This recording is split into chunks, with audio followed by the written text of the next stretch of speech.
हमलावर आए, सबसे पहले दुकान के अंदर बैठे शख्स पर ताबड़तोड़ गोली चला दी।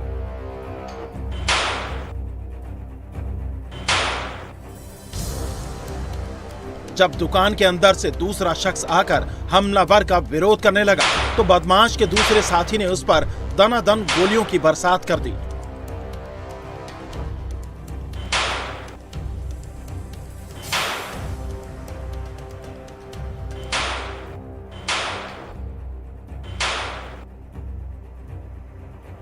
गोली लगने से एक शख्स दुकान के अंदर गिरा था तो दूसरा दुकान के बाहर, और गोलियां दागने के बाद बदमाश मौके से भाग निकले। हमलावर जब सरेआम गोली बरसा रहे थे तो वहां कुछ लोग भी मौजूद थे, लेकिन जैसे ही गोलियां चलने लगी एक एक कर सब जान बचाकर वहां से निकल गए। लेकिन गोलियों की आवाज सुनकर आसपास के दुकानदार वहां पहुंच गए, जो पहले तो हमलावर की तरफ भागे, फिर घायलों को संभालने लगे।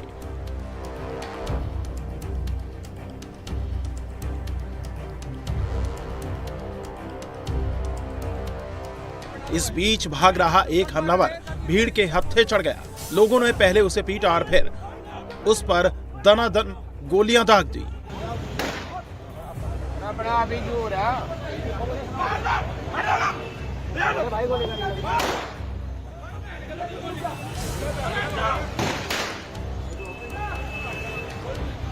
मंगलवार को सरेआम गोलियों की तड़तड़ाहट से यूपी का बागपत गूंज उठा। अपने गुर्गों के साथ पहुंचे हिस्ट्री शीटर ने टेंट कारोबारी और उसके बेटे पर गोलियों की बरसात कर दी और भागते वक्त खुद भी भीड़ के हत्थे चढ़ गया, जहां उसे भी गोली लग गई। बड़ी मुश्किल से पुलिस ने उसे भीड़ से छुड़ाया और अस्पताल पहुंचाया।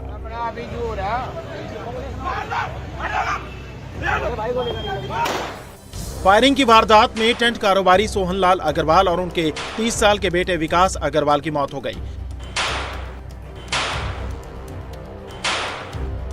जिसके बाद परिजनों का गुस्सा फूट पड़ा। अब वो हिस्ट्री शीटर आरोपी वरुण लुहारी के एनकाउंटर की मांग कर रहे हैं। वे 8 से 10 जने आए, उन्होंने ताबड़तोड़ गोलियां बजाई। कौन लोग? वहाँ से 50 मीटर की दूरी पे चौकी है, उसी गली में चौकी वाले रहते हैं। इस गली के कोने पे इसकी दुकान है, वहाँ कोई नहीं आया। आने के बाद मानी चेकिंग कर रहे, क्या ले रहे तुम? घटना क्या हुई? घटना गोली मार गया। अब से 9 साल पहले भी गोली मार गया था। इसका वो कौन है? दो दोनों का 2 नंबर के। इसकी बहन गूंगी बहरी, इसकी बहन एक, वो गूंगी बहरी है, इसकी घरवाली प्रेग्नेंट। ये भी 6 महीने पहले ब्याह हुआ था। क्या जवाब दोगे मुझे? कोई कुछ नहीं, कुछ नहीं है, कुछ नहीं है। लोग पुलिस प्रशासन एप्लीकेशन लियो, एप्लीकेशन लियो, एप्लीकेशन लियो।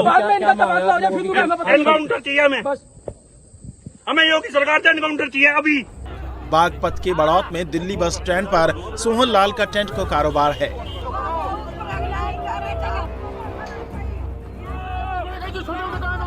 टेंट कारोबारी पर हमले की पूरी घटना दुकान पर लगे सीसीटीवी कैमरे में कैद हो गई।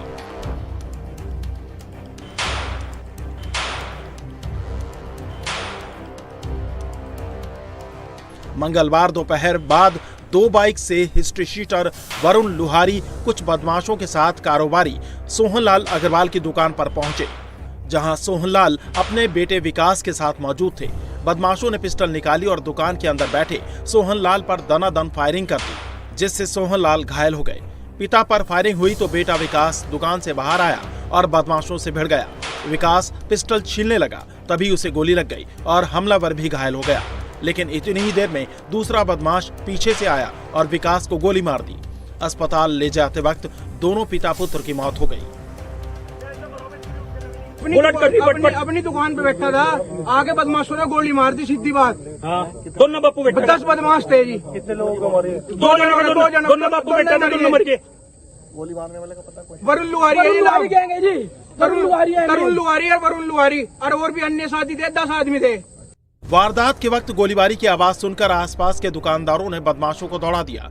दोनों बदमाश फायरिंग करते हुए भागने लगे, जिससे एक राहगीर को भी गोली लग गई।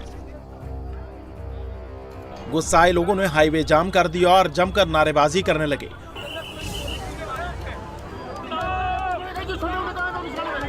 मौके पर पहुंची पुलिस ने लोगों को समझाया, मामले में जल्द और सख्त कार्रवाई का भरोसा दिया, तब जाकर लोगों ने जाम खोला। उनके बीच में कोई 10 साल पुरानी मुकदमा चल रहा था, उसको लेके विवाद था। उसमें आके ये जो व्यक्ति है वरुण पुत्र बाबूराम, ये आके गोली चलाया है। वो तत्कालिक रूप से जो है अस्पताल ले गए। अस्पताल ले जाने पे इनको मृत घोषित किया गया है। हमारे एसपी साहब की तरफ से लगभग 10 टीमें बनाई गई हैं। एसपी शामली जो पूर्व में यहाँ पे तैनात थे वो भी मौजूद हैं, और सभी लोग यहाँ पे लगे हैं कि जिन्होंने घटना की है उसको बहुत जल्दी कानून की गिरफ्त में लाया जाए और उनके साथ सख्त कार्रवाई की जाएगी। बागपत में हुए इस डबल मर्डर में हिस्ट्री शीटर वरुण लुहारी का नाम सामने आया है। वरुण लुहारी और अग्रवाल परिवार के बीच 11 साल से रंजिश चल रही है। 2015 में शराब के ठेके पर हुए विवाद में वरुण लुहारी के भाई कपिल लुहारी की मौत हो गई थी। बताया जा रहा है कि उसी का बदला लेने के लिए वरुण लुहारी ने सोहनलाल और उनके बेटे पर हमला किया। अभी हमारी पहली प्राथमिकता है कि जिन लोगों ने घटना की है उनको बहुत जल्दी कानून की गिरफ्त में लाया जाए। वरुण का आपराधिक इतिहास क्या है? वो हिस्ट्री शीटर है, और हिस्ट्री शीटर होने के साथ लगातार निगरानी में था। अभी कुछ दिन पहले उस पर गैंगस्टर भी लगा था, वो अभी जेल से बाहर निकला था कुछ दिन पहले। हैरानी की बात यह है कि बागपत में ये डबल मर्डर पुलिस चौकी के बेहद करीब हुआ, जिससे स्थानीय कारोबारियों के साथ साथ आम लोगों में जबरदस्त गुस्सा देखा जा रहा है।